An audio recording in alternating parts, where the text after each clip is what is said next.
it had been a few months, and obviously I was seeing that people are posting on LinkedIn, and didn't really understand that concept. But I really liked how they were, talking about. So obviously, I don't know if it was the algorithm, but people on my feed were talking about marketing in general. They were just giving their opinions, talking about different campaigns, and I just felt very fascinated because I got to learn so much just from their posts. And I just started feeling that, I've moved to this new country. I have learned so much from my journey. It might not be, as great as someone else, but there were so many things that I wished I knew before I moved here as an international student, as someone who, struggle to find a job over here, and for someone who works in marketing.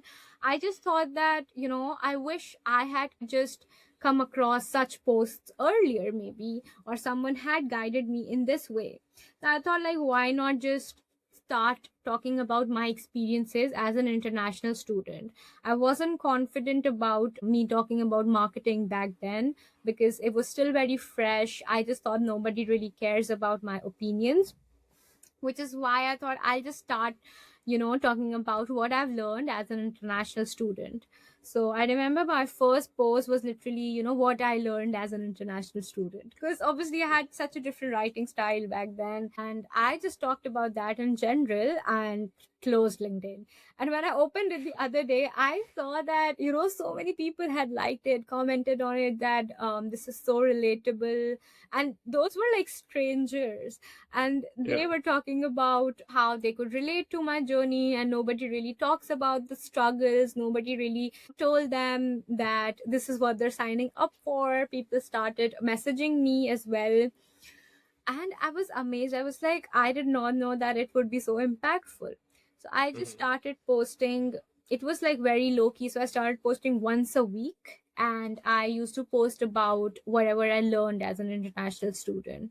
And then, I mean, I wasn't really sure what I'm doing because people at work used to say, "Oh, we saw your LinkedIn post." And I used to get so awkward because I don't know, I just did not know how to react or did not know what Yeah. to answer when they asked me, "Why are you posting on LinkedIn?" or "Why are you doing that?"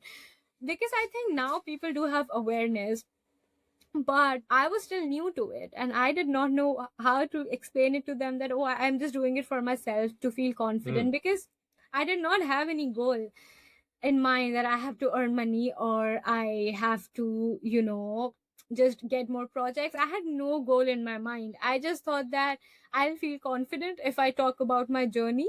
But then I think because like it had been a few months in my job, I thought, why not start to talk about marketing in general, what I'm learning about marketing. So I started talking about, how my perspective changed once I moved from Pakistan to UK in terms of marketing. So started talking about the UK market. I started talking about, how my perspective changed as a marketer, what differences I felt when I moved from one country to another.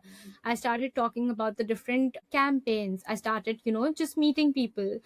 And then, like, in a very subtle way, I started talking about my niche in general, which is, I think, yeah, after that I was invited to I think a meetup for email marketing and CRM people. And I was very scared because I was still very early in my job. I did not know if I meet someone from my industry or from my niche, what would I even say to them. But when I met them, I just felt so confident. I felt so good because everybody was so welcoming.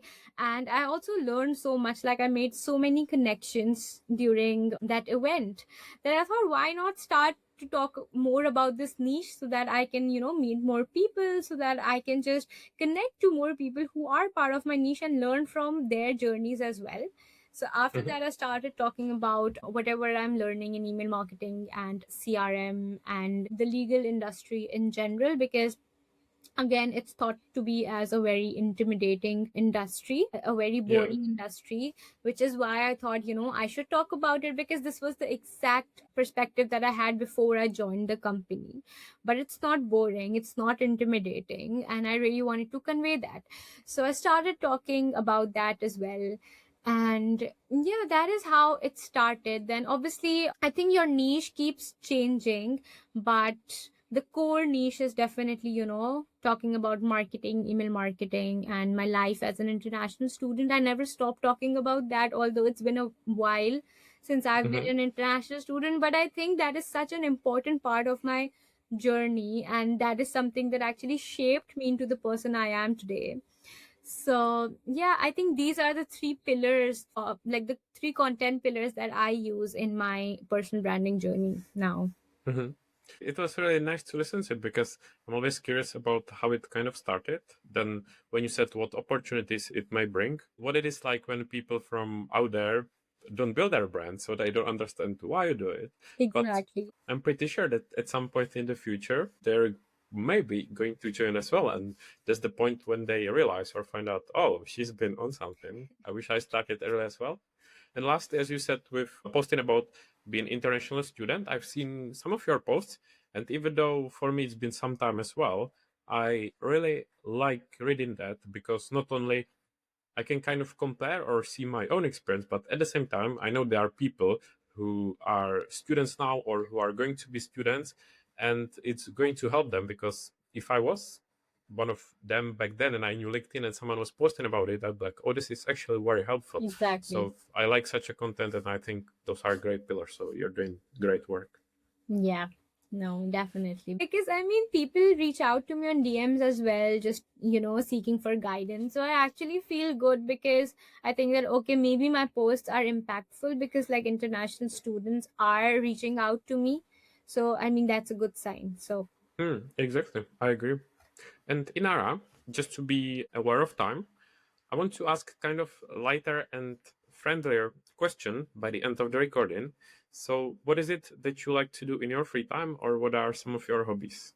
so I think I don't know if I have any hobbies or not, but in my free time, I generally just, I don't know, like to binge watch Netflix. I like to go out just for a walk. I love talking to my family on FaceTime. I mean, obviously, it's just difficult to be far away from family. So I talk to them every day.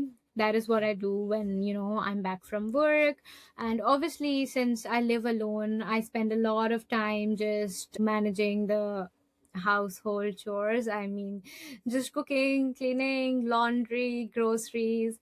And I usually go out with friends during my free time. And now that I started, I mean, obviously it's been a while, but obviously just creating content is also part of my free time now on LinkedIn specifically.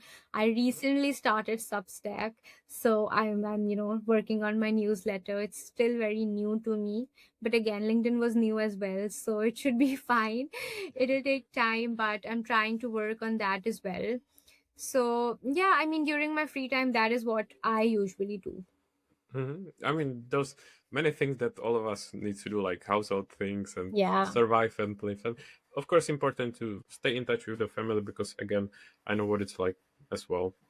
And one question that I actually forgot to ask you, and I would regret not asking, is if you've got any advice for people how to grow on LinkedIn. Because I'm sure that you get DMs like this of people are looking for any kind of secrets and stuff like that. So, what is like your advice, or what would you tell such people? Yeah, there are no secrets or best practices, but I think a few things that I've learned after almost a year of posting on LinkedIn is that people do not want polished or highlight wins. I mean, yes, do post about your achievements, do post about, the job you got or the wins in your life, but also talk about the journey or the struggles that led you there. So people always appreciate and they always look forward to the raw journey or the raw content that you're posting. So for example, when I posted about me having a job, people did appreciate it, people did congratulate me. But when I started talking about the struggles an international student faces when, they're looking for a job in any international setting, or for Hmm. example, how difficult it is for international students to just stand out amongst the crowd, or just the struggles of being an international student in the UK, like the financial struggles I talked about, the emotional struggles. Those are the posts that were more raw, right? So these are the kind of content that people follow you for, because they Yeah. know that you're telling the truth. You're not just sharing your wins or the polished highlights just to gain followers, but you're actually talking about your failures, you're talking about your struggles, you're just being very authentic in sharing your journeys. Like where you're sharing your wins, you're also sharing what struggles or what failures led you to those wins. And it Mhm. actually gives them hope. It gives them, they do learn from your journey. But a lot of times, for example, when I'm going through a hard time, I'm also looking for a little bit of hope. Basically, people talking about their struggles make me feel better, because when I'm struggling, I think, okay, maybe if they are winning in life after all these struggles, maybe my time will come too. So that is the kind of content that people relate the most to. And then I Yeah. think secondly, goes both ways. So when I first started posting on LinkedIn, I was just posting and not engaging. I wasn't, I mean, I was gaining followers, but I wasn't really networking with people. I wasn't talking to them. I wasn't engaging on their posts, and I expected people to comment on my posts, which is not the right thing. It was the same with me when I started. Exactly. I mean, again, I don't think it was my fault, because I was very new to the platform. I Yeah. was an introvert, and I didn't know what to really comment on people's posts. But when I started doing that, I actually saw the impact of gaining, like genuine followers, just meeting genuine people.